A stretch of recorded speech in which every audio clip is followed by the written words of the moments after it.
right, hello Internet. This is our first episode of Streaming with the Debs for OP Noobs.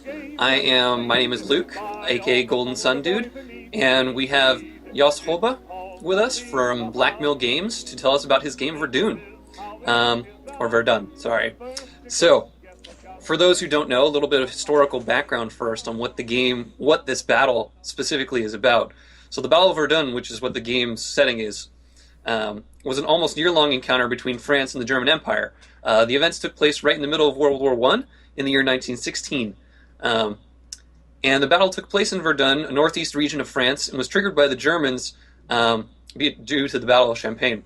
But the idea of the battle was to provoke the French army into counterattacks and counteroffensives, with the Germans sitting on top of the cliff, the higher ground, handling artillery fire to try and deal with the French army as they were coming in. The end result was, catastrophic.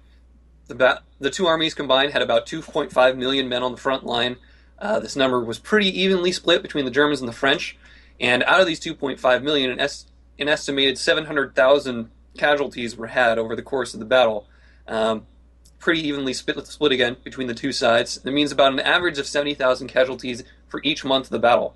The battle lasting about, basically just shy of a year.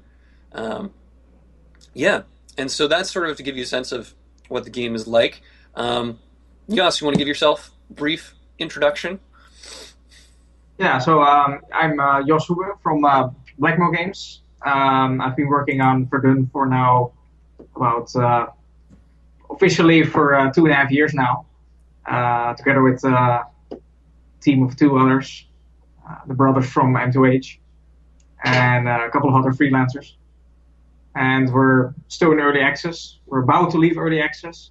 We're set to launch the full game soon in 1.0. The game, you just made a good introduction of the Battle of Verdun. We inspired the game to be about this battle because it's so significant in the history of the war as a whole. It was a very intense battle, as you just described as well. And absolutely, quite long. Yeah. The longest battle of the war, and not the bloodiest. I think the Battle of the Somme had more casualties, even more than this.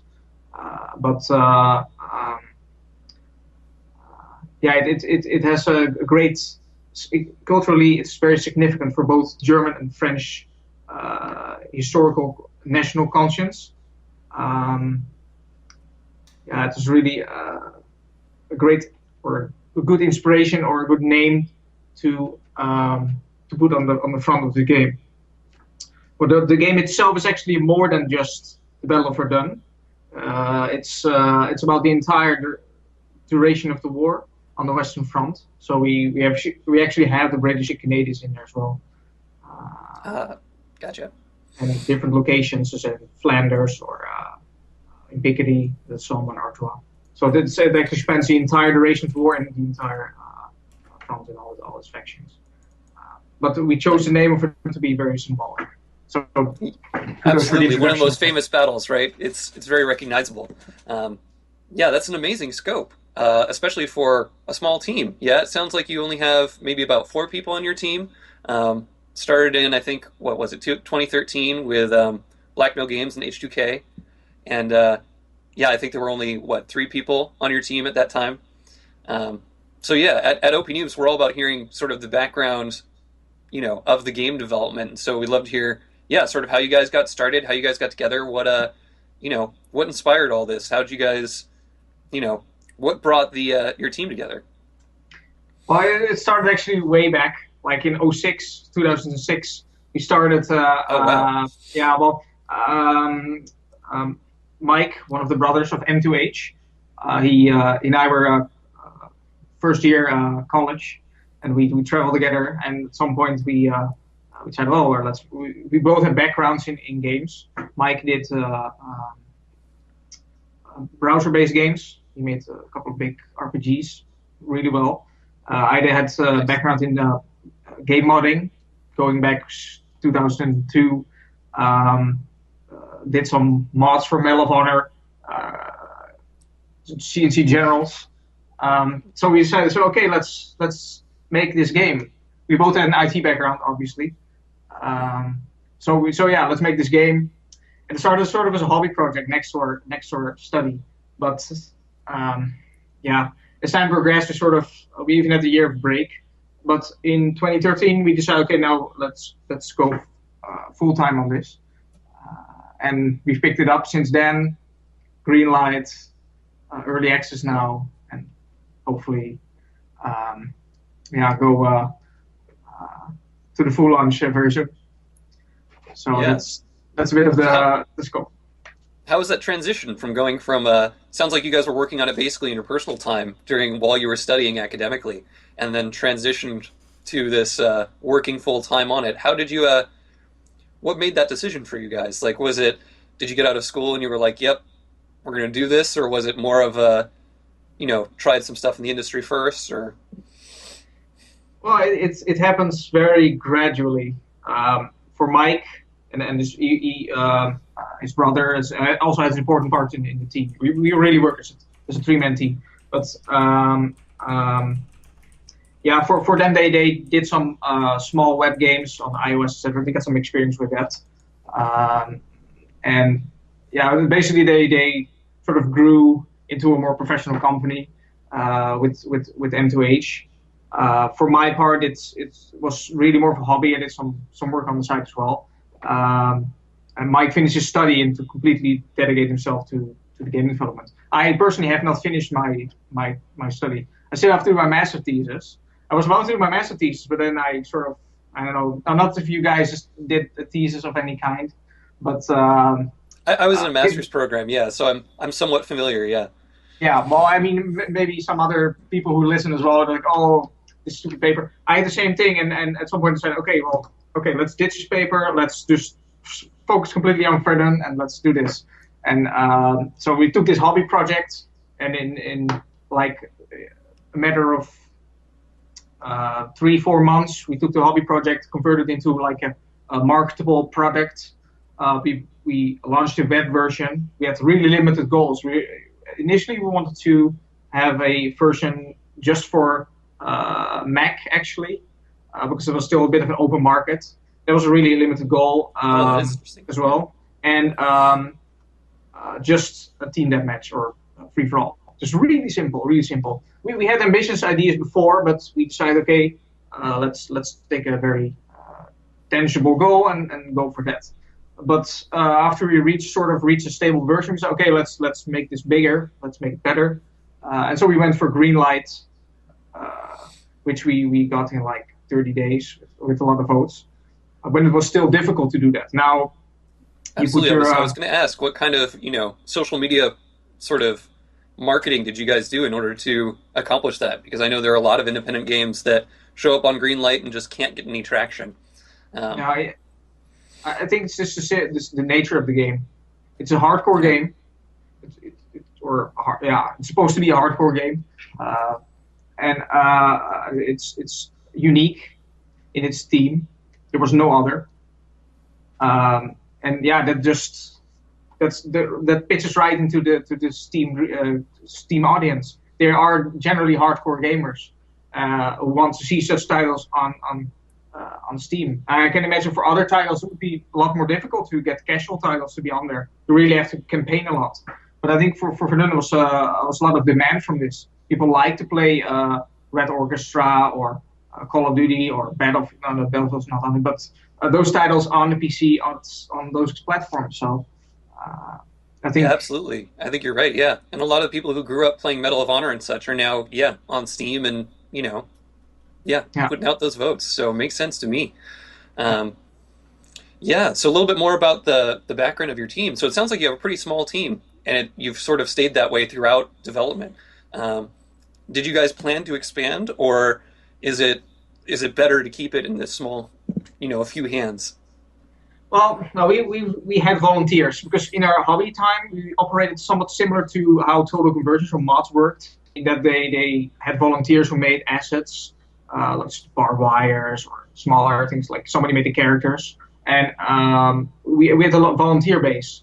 But uh, that's not sustainable if you want a commercial product which releases on time. There's people who don't deliver when they're supposed to deliver, so you can't run a business based on that. So starting with when we went professional, we hired at some point we decided to hire people in to come make levels.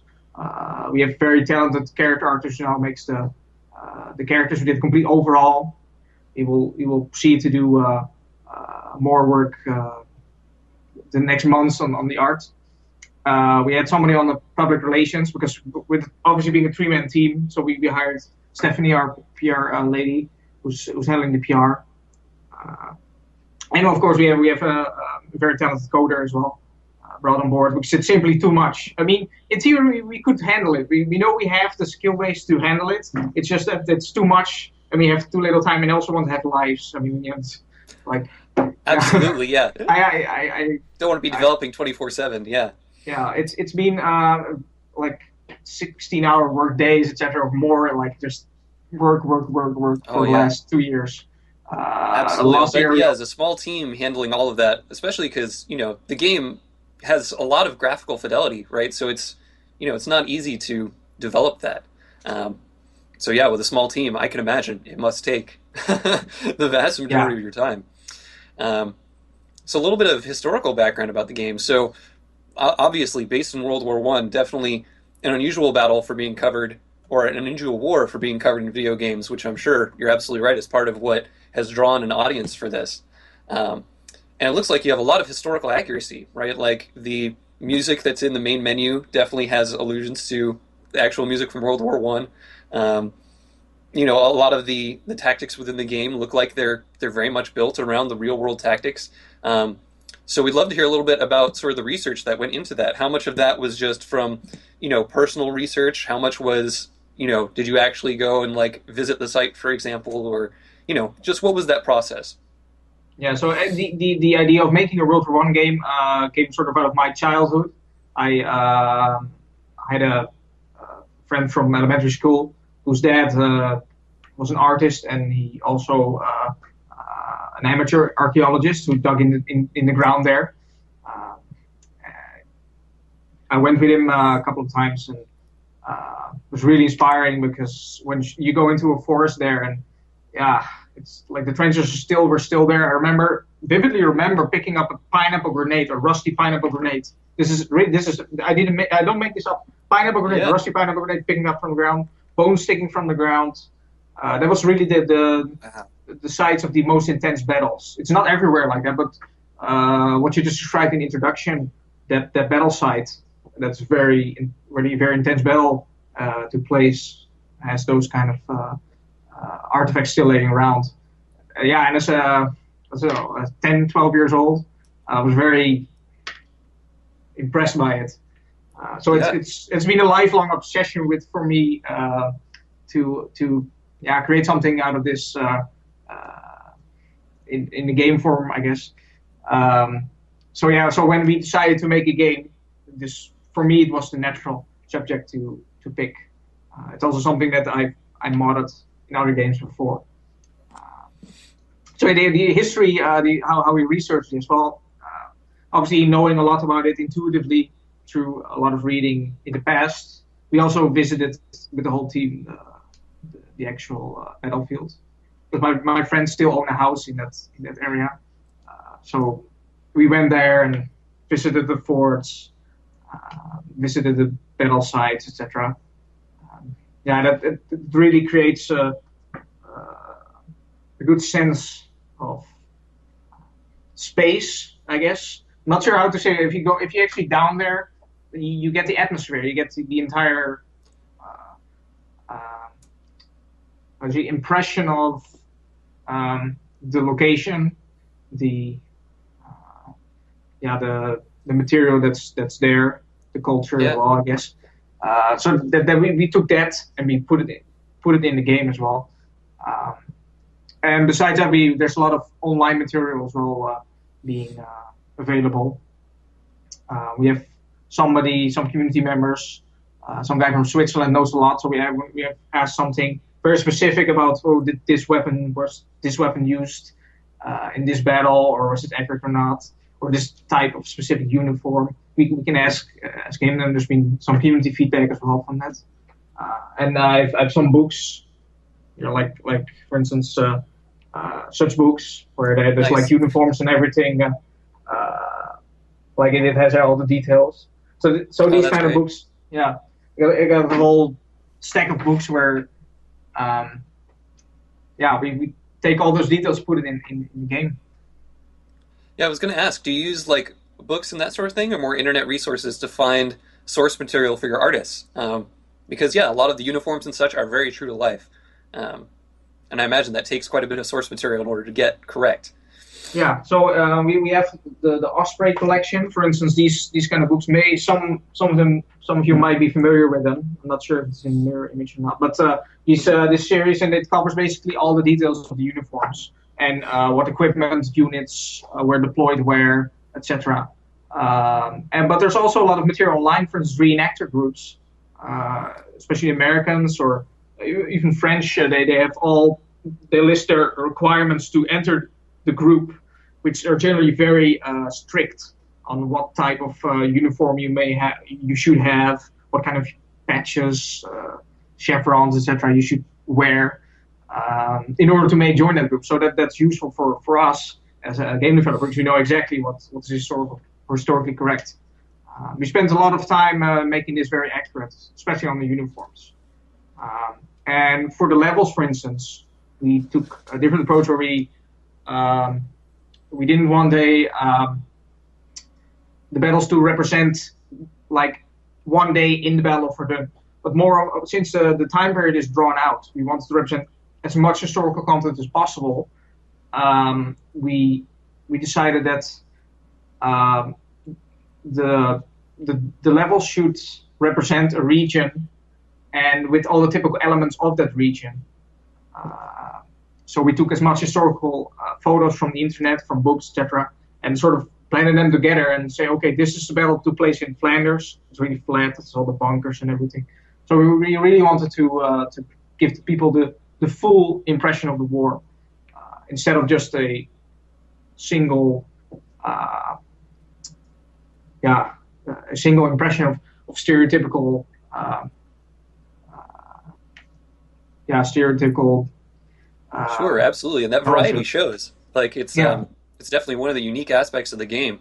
I was going to ask, like, so the other thing is that the actual tactics that are used within the game are very much representative, again, of the real world tactics. And that combined with the level design, I was curious, how much of the level design of the game is, yeah, influenced by the actual locations, and how much is custom tailored in order for the gameplay to be engaging, um, and to fit with those mechanics. So yeah, how did you balance those two things? Well, it took quite some time to balance the whole thing out. We started initially with just the concept of having a team deathmatch, free for all type of game, which is completely unlike uh, what the actual battles were or what's historically correct. Right, just probably Uh, simpler to design. Yeah, yeah, exactly. We're still getting a lot of feedback because of that, because people saw videos and they're still out there, videos from 2012, 2013, saying, oh, this yeah, game is not realistic at all. It's no, but we really took great care and it took time to develop this. So the levels, the way they're laid out is like they're 8 trench lines. Um, Generally, it depends a bit per but generally 8 trench lines per level. And they start in the middle, and one side gets to attack, the other has to defend in turn, like it was. One side attacks. If attacks fail, the other side gets to counterattack. This is very representative specifically of Verdun itself, because both sides were on the offensive, where they were attacking and counterattacking each other constantly. And even in the other offensives, where somebody was attacking, immediately the order came back to counterattack and to retake the position.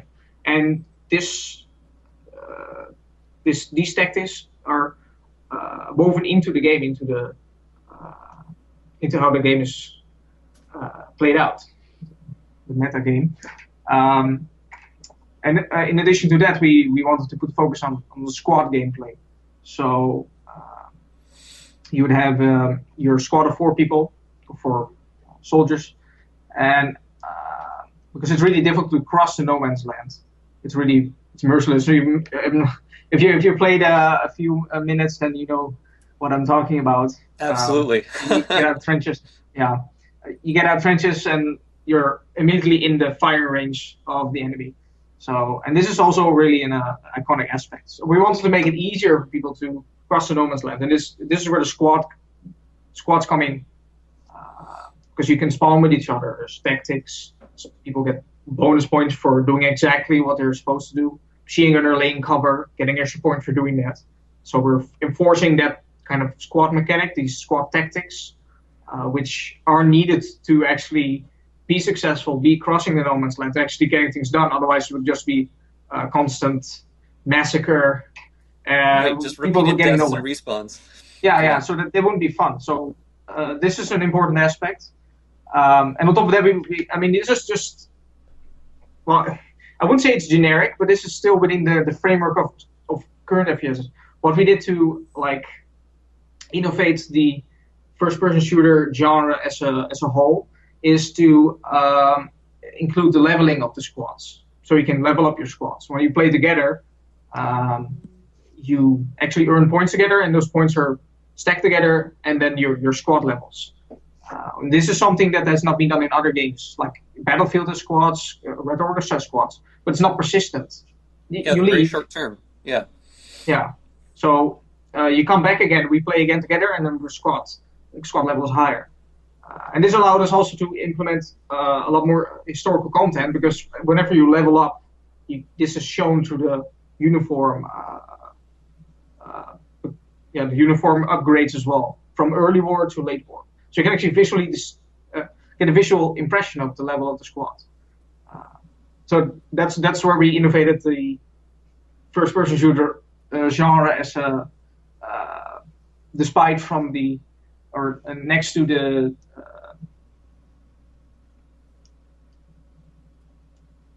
Yeah, absolutely. It's yeah, it's an incredible scope, right? It's most, as you've talked about, most of the first person shooters, it's usually a very contained map, right? It's usually one sort of 20-30 minute session, and that's sort of it, right? There's very little persistence as far as squad mechanics go, or the overall, yeah, sort of level design between different maps. So yeah, and the historical accuracy is amazing. Yeah, so yeah, with that, thank you for talking with me. I think we're going to move over to Fred. He has been gathering questions from both Twitch and our TeamSpeak channel. And yeah, so I'll let him, give you some of the questions that we've been getting from viewers. Yeah, thanks a lot, Luke. Can you guys hear me? Absolutely.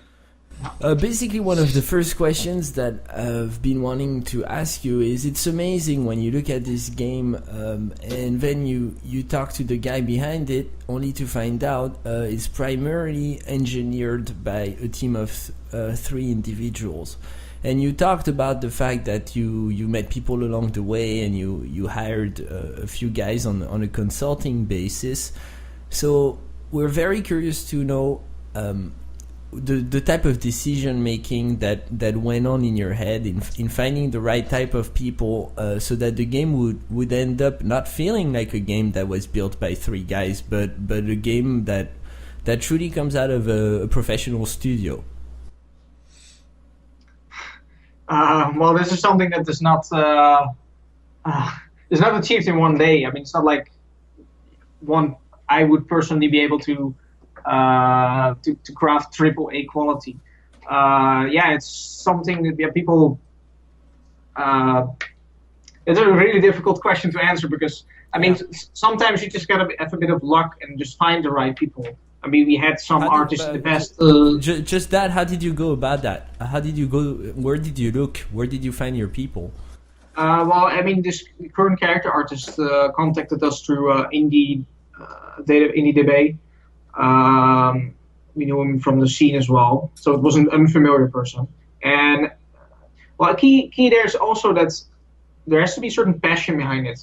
So, for instance, the character artist is really passionate about the subject of World War I. He's a reenactor himself, so that really helps with creating. Yeah, I mean, this long-term project, it doesn't work when people are throwing stuff over the fence. Like, oh, I make this and throw it over the fence. There has to be a certain passion behind it, and there has to be certain initiative from the actual people who work on the project. So, for instance, in the case of these characters it worked out, our programmer was also a really good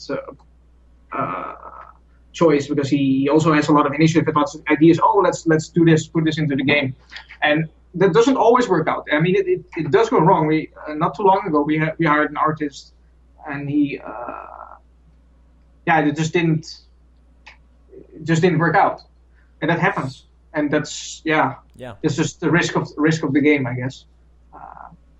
But in these long-term projects, you gotta have people who actually are passionate about it. And we're 3 people who are very passionate about finishing this game. We're passionate about subject. How long did the whole production take?